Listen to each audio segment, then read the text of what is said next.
अस्सलाम वालेकुम।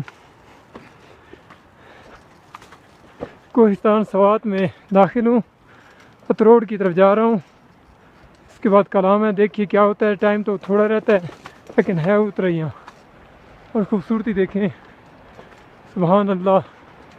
मैं इमेजिन भी नहीं कर सकता था कि ये खूबसूरती मुझे देखने को मिलेगी। अल्हम्दुलिल्लाह, अल्लाह का शुक्र है। सुभान अल्लाह,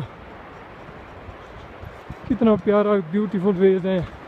इट इज़ पाकिस्तान ना, ये पाकिस्तान है, यकीन भी नहीं आ रहा। इतने बुलंद वाला खूबसूरत साफ शफाफ रोड।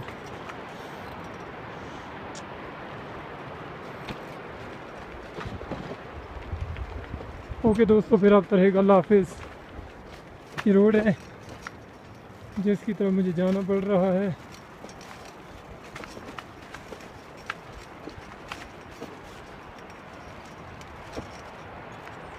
उतना ही ज़्यादा है, दोनों हाथों से पकड़ना पड़ेगा। देखो दोस्तों, कैसी प्यारी ब्यूटीफुल